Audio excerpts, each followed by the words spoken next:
कटास राज temple Chakwal से तकरीबन 25 kilometre के फासले पर है और ये पाकिस्तान की जो साल्ट रेंज है उसी में आता है। इसका कदीम नाम अमरकंड था। महाभारत में भी इसका जिक्र है और हिंदू धर्म में इसकी बहुत अहमियत है और सारी दुनिया से हिंदू यात्री यहाँ पर आते हैं और इंडिया से भी खसूसन मार्च और दिसंबर में बहुत सारे यात्री आते हैं यहाँ पर। और ये जो आपको तालाब नजर आ रहा है इसकी अहमियत बहुत ज्यादा है। हिंदू अकीदा के मुताबिक शिव देवता की बीवी सती की जब मौत हुई तो इस मौत की वजह से शिव देवता इतने गमगीन थे और उसके गम में वो इतना रोए कि उनके जब आंसू गिरे तो यहाँ पर एक चश्मा फूटा जो तब से लेकर अब तक यहाँ पर मौजूद है। और इसी को हिंदू धर्म में भी दुनिया की आंख भी कहा जाता है। कहा जाता है कि एक दुनिया की आंख ये है जबकि दूसरी आंख अजमेर शरीफ के करीब है और इसी चश्मा को अमरकंड भी कहते हैं। कटास राज में तकरीबन कोई 26 एक मंदिर यहाँ पर मौजूद थे, मगर अब जब आप आएंगे तो यहाँ पर आपको शिव मंदिर भी नजर आएगा, श्री हनुमान का भी यहाँ पर मंदिर मौजूद है, श्री रामचंद्र और सतगुरु मंदिर वो भी यहाँ पर मौजूद है। हिंदू धर्म के मुताबिक इस तालाब को वो शिव जी का आंसू भी मानते हैं और उनके मुताबिक इसकी बहुत अहमियत और उनको इसके साथ बहुत अकीदत है और आम अल्फाज में इसी तालाब को ये अमरकंड भी कहते हैं।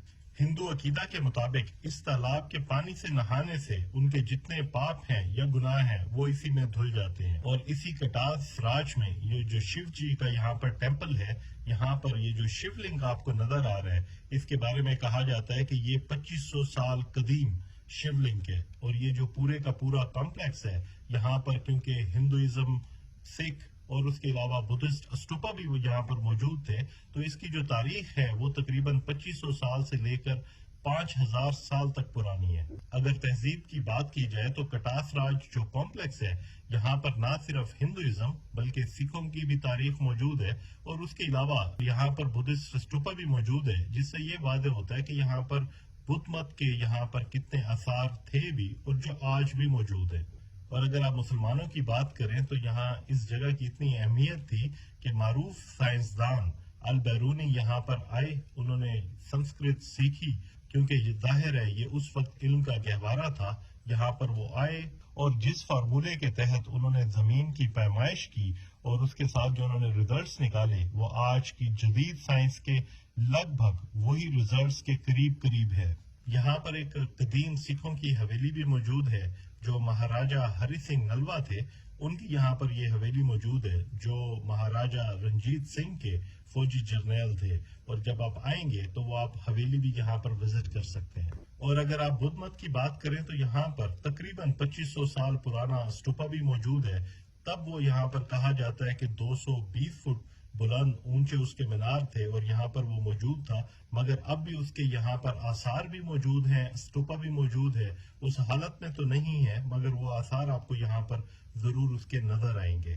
कटास राज में एक नाग मंदिर भी है, वो अब भी यहाँ पर मौजूद है और कहा जाता है कि यहाँ पर कटास राज में जो सांप थे वो जहरीले बिल्कुल नहीं थे। अगर वो किसी को काट भी लेते तो उनका जहर कोई असर नहीं रखता था, जबकि ये आम सोच के बिल्कुल बरक्स है क्योंकि साल्ट रेंज के जो सांप हैं वो इंतहाई जहरीले भी हैं, नुकसानदेह भी हैं।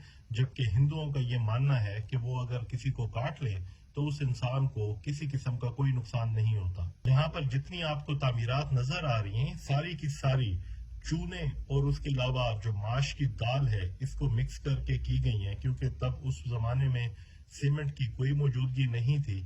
मगर ये जरूर है कि जितनी तामीर हुई है वो आज की सीमेंट से बहुत ज्यादा मजबूत है, क्योंकि 2500 साल बाद भी वो आपको अगर मौजूद नजर आ रही है तो आप समझ सकते हैं कि वो कितनी मजबूत होगी और कितनी पायदार होगी। मैंने इस वीडियो में आपको चंद मुख्तसर मालूमात शेयर की हैं, इसके अलावा भी यहाँ पर देखने का बहुत कुछ है। आपकी जो भी मालूमात में चीजें हैं आप कमेंट कर दीजिए। और अगर आपको ये वीडियो अच्छी लगी है और आप चाहते हैं कि ये जो पाकिस्तान का असासा है ये हमारे दोस्त भी देखें तो इस वीडियो को जरूर शेयर कर दें। थैंक्स।